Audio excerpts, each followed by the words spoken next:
Pontius Pilate asked Jesus a question that every person on earth should ask and have answered. We'll talk about it today from the book of John, chapter 18.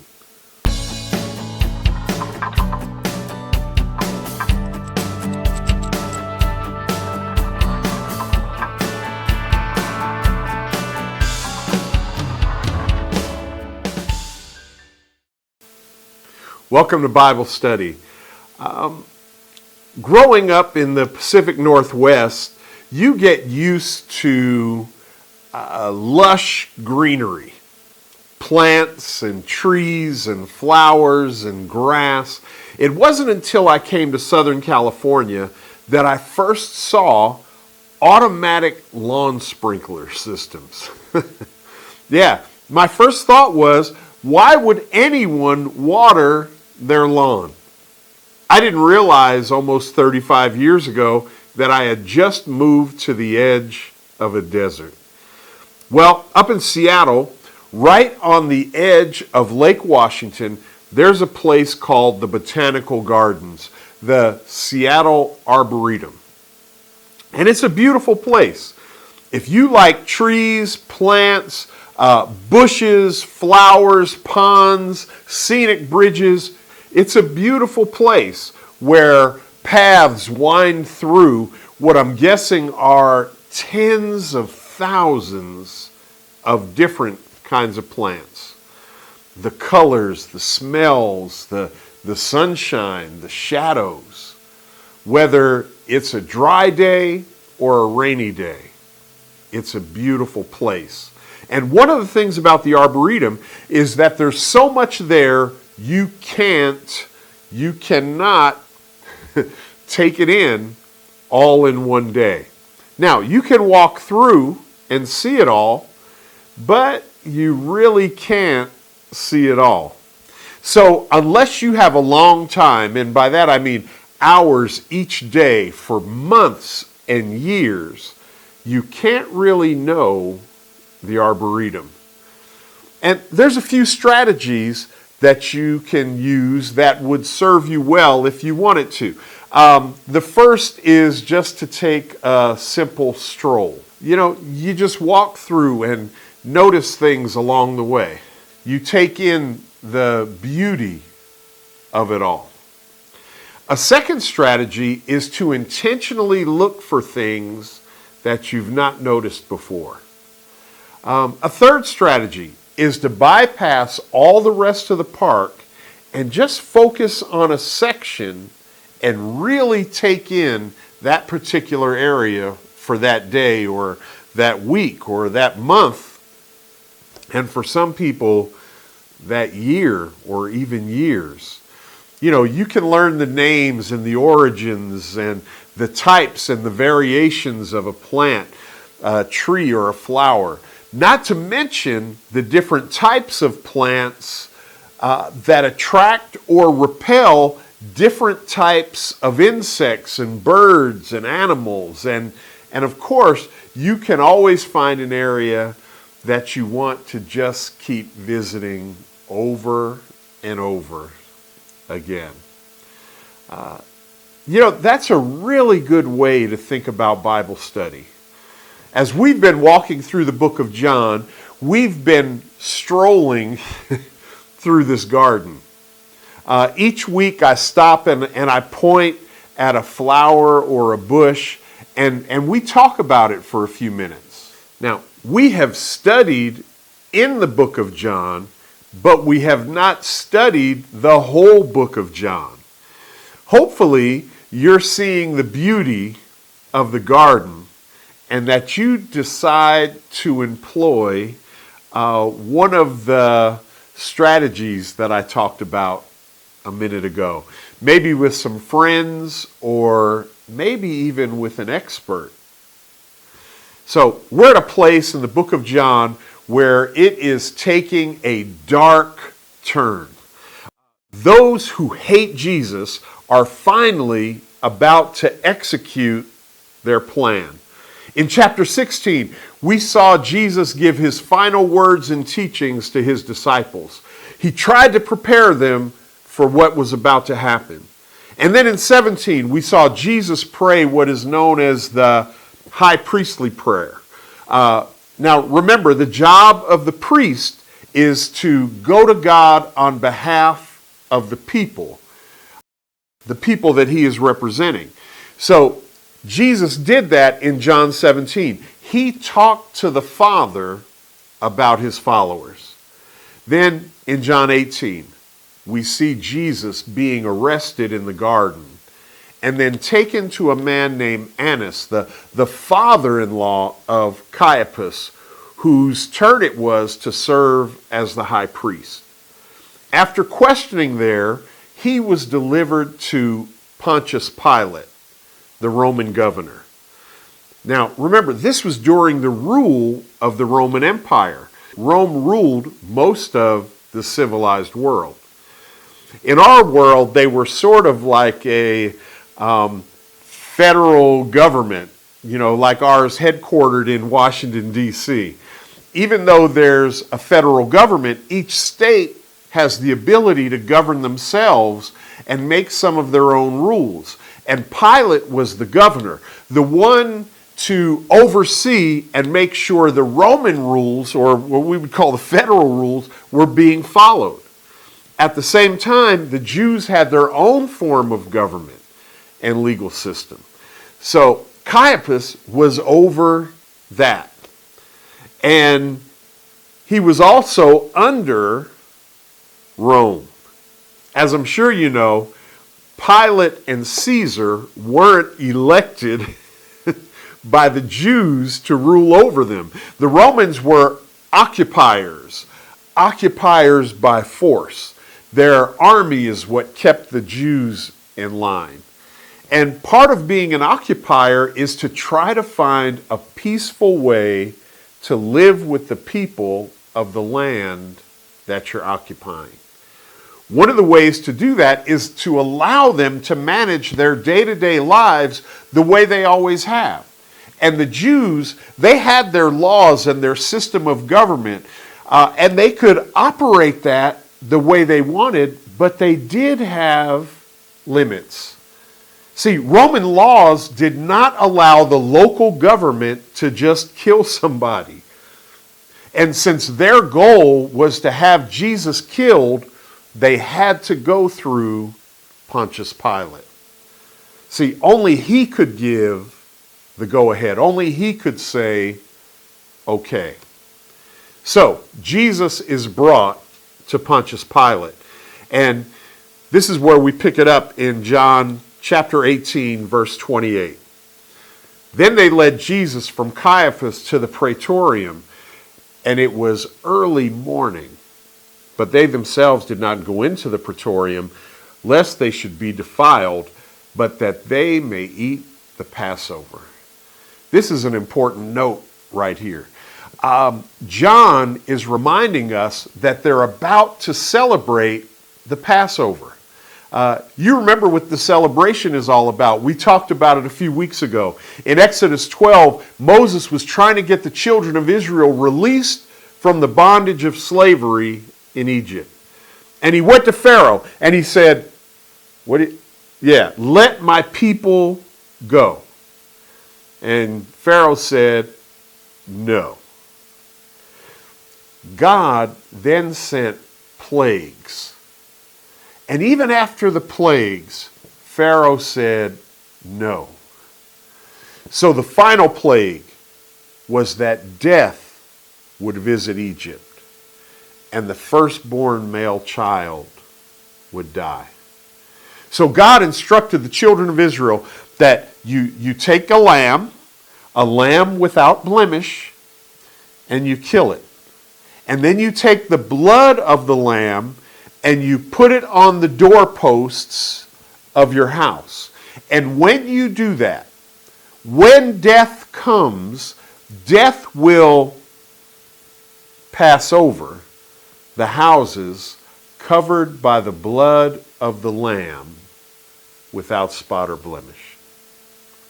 So the celebration of this event is about to take place. It's a huge thing for the nation of Israel, for the children of Israel. An innocent lamb without a flaw is to be killed, and the blood of the lamb will protect the people under it.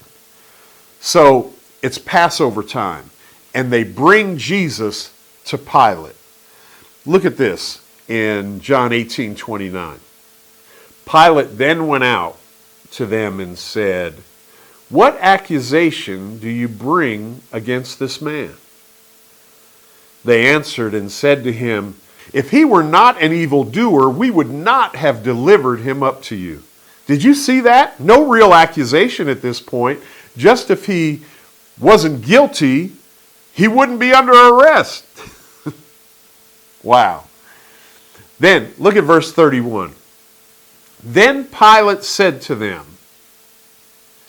"You take him and judge him according to your law."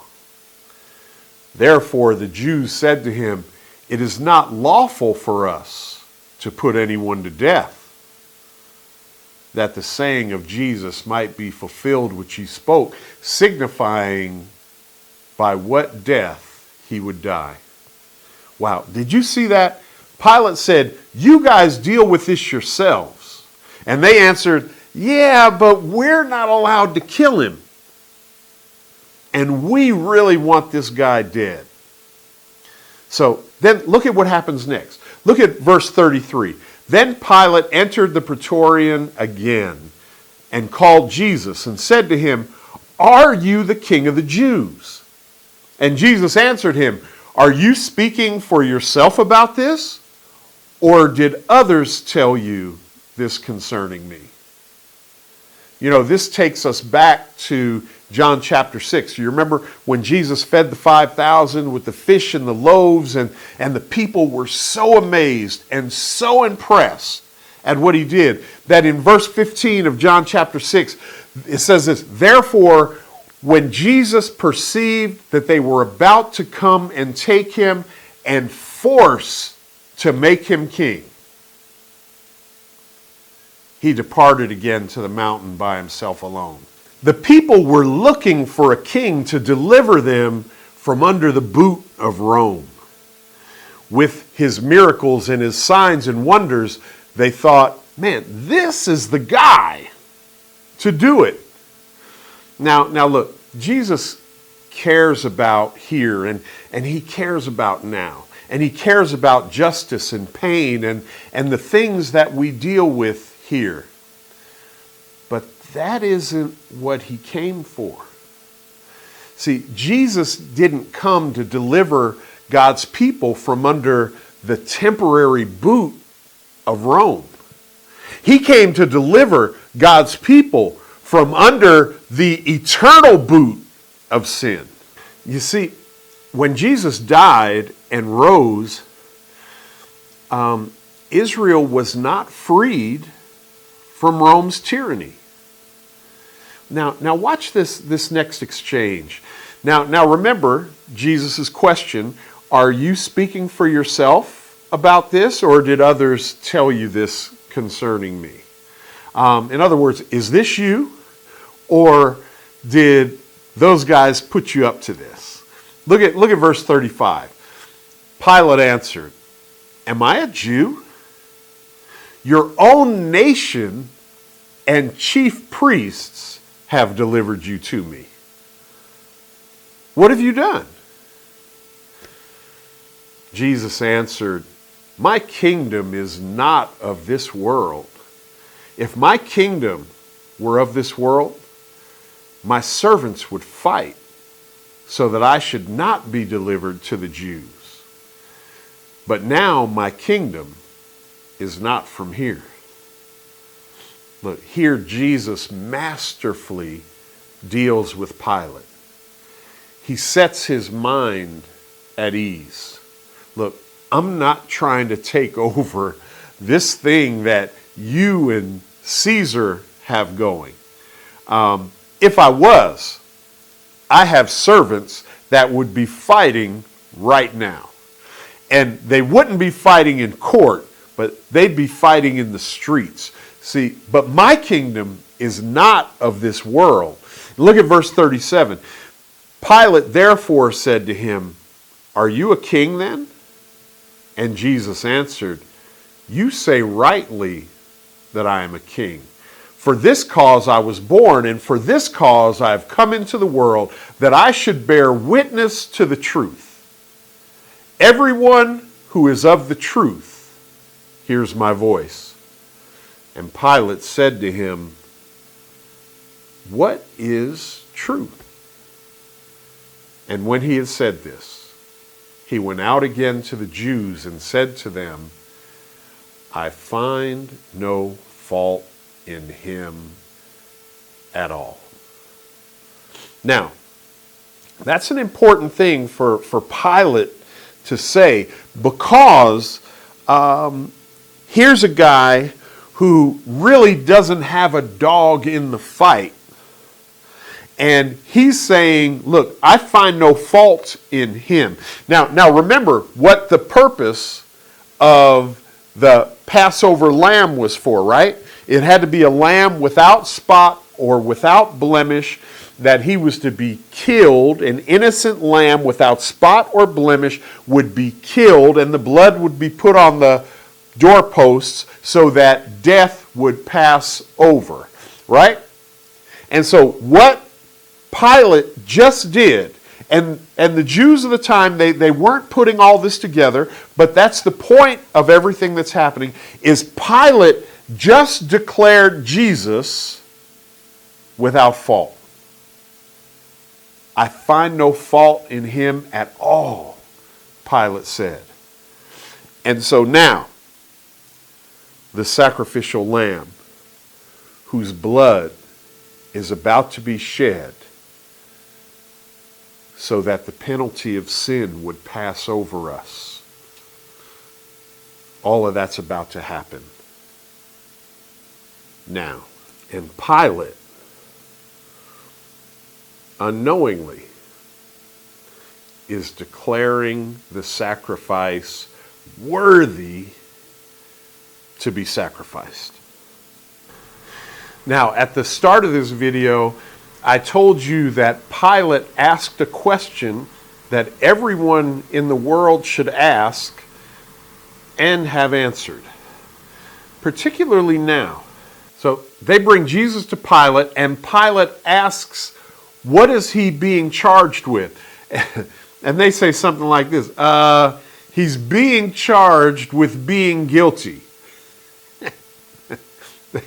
Look, they wanted Pilate's rubber stamp, but he didn't give it. And part of that is because he sees their goal. See, this isn't about a crime that was committed. This is about them wanting to kill this guy. And see, and Jesus, in his discussion with Pilate, actually kind of says, look, I am the king of truth. Yeah, I'm the king. I was born into this world to tell you the truth, to bear witness of the truth. And if you're of the truth, you'll hear me. And then Pilate asks him, what's truth? You know? Now that doesn't seem like it's a real question from Pilate in the way that it's written. But I just want to recognize there's two ways to ask that question. The first being, what's truth? With that kind of inflection, meaning, who can really know truth? You can't. So you aren't desiring an answer because you feel like it's unknowable. Now, the second way to ask that question is as a legitimate seeker of truth, asking, what is truth? With a real desire for a real answer. You can see from the way Pilate asked and the way he didn't wait for an answer, that he was probably asking the first way, and with a bit of skepticism and sarcasm and the idea that truth really can't be known. But let's take our last few minutes together to ask that question. Because we live in a world, and this isn't new, it's been like this for decades now, and it's getting worse, where absolute truth is not celebrated. People seem to mix up the idea of preferences with truth. You see, liking something doesn't make it true. Wanting it to be a certain way doesn't make it true. And we live in a world where everything is being equated with everything as being the same. There are no genders. Those are a social construct. There are no ethnic groupings. Those are just a social construct. And no, let me tell you, that's not true. Those are physical and biological differences between men and women, between people from different parts of the world. See, the way you think or feel doesn't define your ethnicity or your gender. You know, several years ago, there was a lady in Spokane, Washington, and you probably remember this because it was all over all over the news, that she was the president of a chapter of the NAACP up there in Spokane, the National Association of the Advancement of Colored People. And it turns out she was a white lady, but said that she was really black. And then after researching and speaking with her family, and it came out that she was clearly of European lineage, it didn't go well for her. Eventually, she said that she identifies with black people and black culture, so she considers herself black. Okay. Well, first let me say this. There's nothing wrong with someone who's not black being in the NAACP or even being the president of the chapter of an NAACP, because what is it? The National Association for the Advancement of Colored People. I mean, the whole idea of that organization is to promote the welfare, to promote the rights of people of color. So why can't a white person do that? They can. So you don't have to be black to do that. But for her, she said that first she said she was black, then she said I identify as black. And now, okay, that's a horse of a different color. See, if you pardon my pun. If that's all it takes to change reality, then you know what? I consider myself skinny. So the doctor should not think my weight could be a contributing factor if I were to develop heart disease or type 2 diabetes or high blood pressure and joint pain. See, because we hear this phrase all the time, your truth. You must speak your truth. I have to share my truth. We've developed a culture of what's called relativism. What may be true for you may not be true for me, which I would argue actually tells us either one of those things aren't true or we're not using the same definition of truth. The word there for truth is aletheia. It's foundational, it's inarguable. Jesus in John 14:6 declares, I am the way, the truth, and the life. Jesus declared himself the truth. Listen to what Alan Bloom says in his best-selling book, The Closing of the American Mind. There is one thing a professor can be absolutely certain of. Almost every student entering the university believes or says he believes that truth is relative. If this belief is put to the test, one can count on the student's reaction. They will be uncomprehending that anyone should regard relativism as not self-evident. It astonishes them, as though he were calling into question 2 + 2 = 4. These things you don't think about. The student's background are as various as America can provide.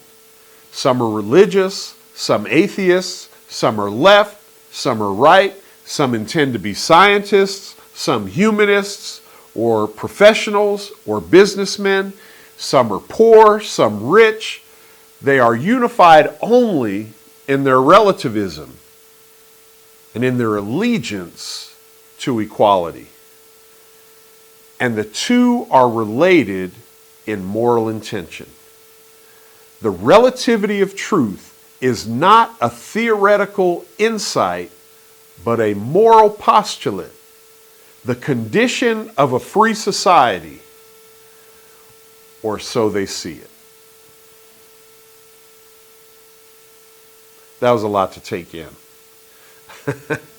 But Dr. Bloom's basic point is that for the world to work the way people want it to work, the truth they embrace has to be pliable and not rigid. You know, we can go into a discussion on the origin of truth at some time in the future. I'd like to invite Pastor Corey in to talk with us, you know, about that at some point. But here's the bottom line, that I believe that God has made us dependent on the Bible for the testimony of Jesus today, because the Bible itself has the power to convince people that Jesus' testimony is true.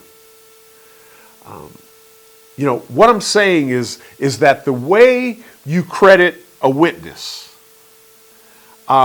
is by listening long and hard to him to see if you sense that he's conning you or if he's telling you the truth.